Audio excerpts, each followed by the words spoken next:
Ahoy everybody, and welcome aboard. I'm Captain Dietmar, and this is another Ocean Posse Fleet update. Whether you're listening from your cockpit in Fiji or sitting at home dreaming about where your next adventure is going to take you, welcome aboard. Every week I say the same things because I genuinely believe it. The world is still an incredible place to explore by boat. And this week, cruise it. We're going from the Marquesas to Scotland. We're going from French Polynesia to Costa Rica to Belize and the Mediterranean. We cover Panama and we'll go all the way back to Fiji. So grab your coffee and let's cast off. One of my favorite pictures this week comes from Sonia. She's on board Salachia and she just finished her crossing of the Pacific. And after thousands of miles, she finally gets to do it. After weeks of nothing but blue water, squalls, adjusting the sails, those magical words finally appeared. There are few moments in the sailing that compare to that. Every offshore sailor knows exactly what that feels like. The first mountain appearing through the haze, the smell of vegetation, birds are returning a few days early, and clouds are building over the islands. And then eventually, you can see it. Individual trees. The Marquesas are one of those arrivals you'll never forget. And so congratulations to Sonia and her crew. Bravo Zulu from everyone here at the Ocean Posse. Enjoy every minute. You have earned it. Next, let's go to Scotland in the Clipper race. On the opposite side of the world, Lucky Chucky and Lisa aboard their Celine trawler have completed a magnificent cruise around Scotland's Outer Hebrides. And by complete coincidence, they arrived back in Oban just as the Clipper Round the World race fleet sailed into town. The Clipper boats represent something very different from the cruising lifestyle. They're racing, they're exploring, but both groups share exactly the same passion. Getting out onto the world's oceans. And that's always something worth celebrating, and celebrate they did. One photograph this week almost doesn't look real. Meg and Steve, aboard Some Tuesday and have a great channel, sent us drone images from Apataki. Turquoise water, perfect coral heads, white sand, a serene anchorage. And it's exactly the reason so many sailors spend years dreaming about French Polynesia and the Tuamotus.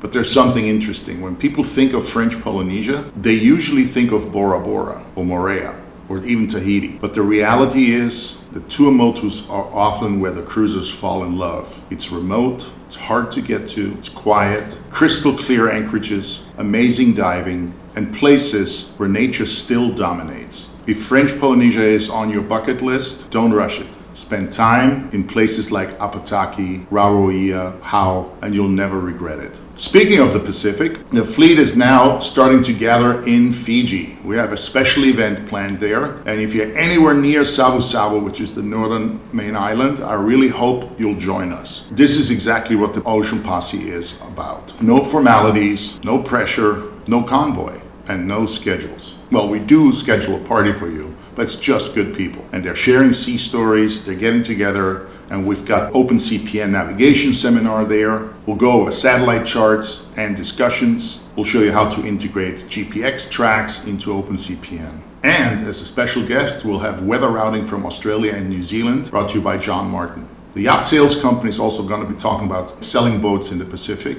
And then there's going to be rum, good food, spit roast pork, and kava and friendship. And probably a few stories that become better with every retelling. These gatherings have become some of my favorite days of the year. This is where friendships begin. Yeah, there's some smack talking, but this is where crews reconnect, and that's where knowledge gets shared. And somebody always leaves with an answer to a problem they've been trying to solve for months. That's the Ocean Posse.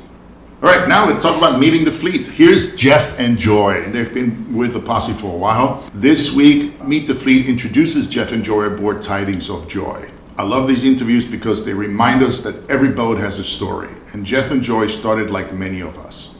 They did weekend boating and then bigger boats, and then one day they decided life was too short and head out into the horizon. And now they're cruising full time. And one thing they said, cruising has taught them to be humble, to be grateful, and to enjoy every minute, and never judge people too quickly. And I think that's one of the greatest gifts of cruising. Every country reminds us that there isn't just one way to live. Every anchorage introduces us to people we've never otherwise met. That's why we encourage everyone. Take the Meet the Fleet interview, introduce yourself, and you'll get to meet some fun folks of the Ocean Posse. Because your next lifelong cruising friendship might start before you even meet.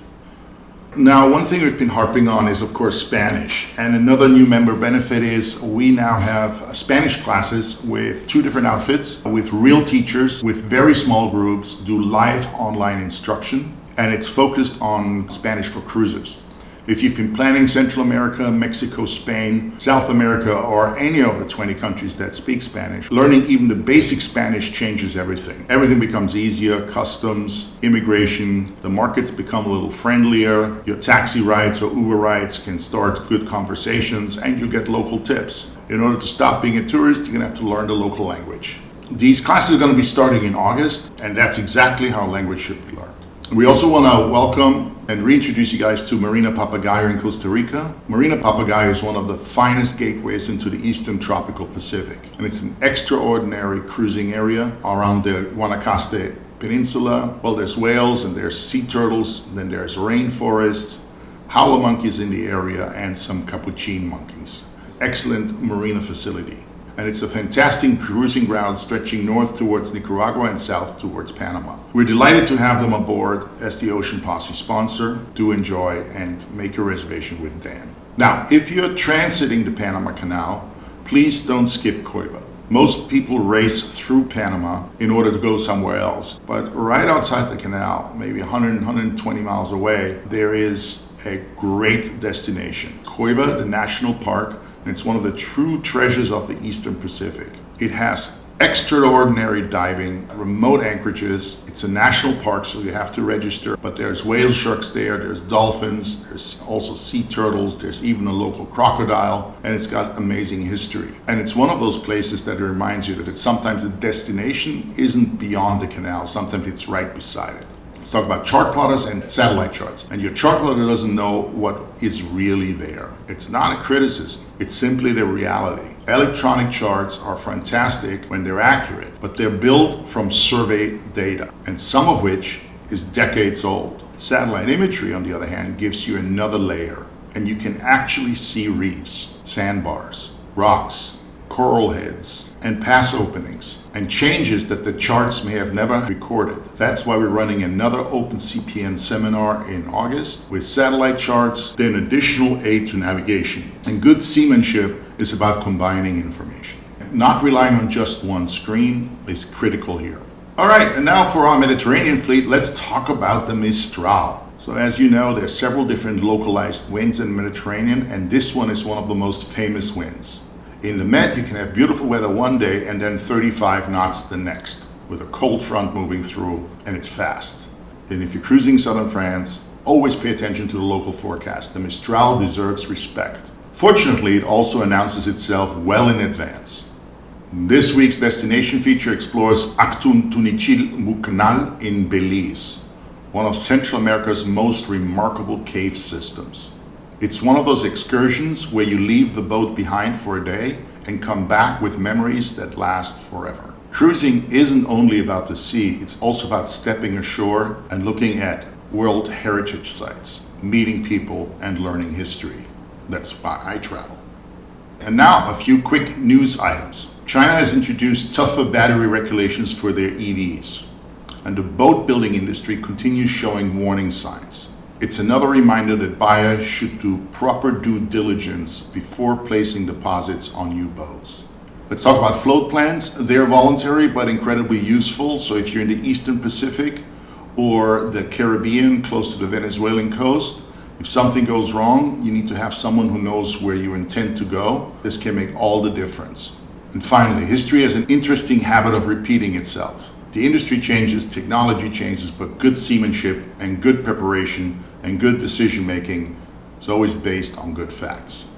If you're planning on attending the Annapolis Boat Show this fall, please let us know. Come and say hello. We'll be at Vacation Basin 9, the booth right at the entrance there.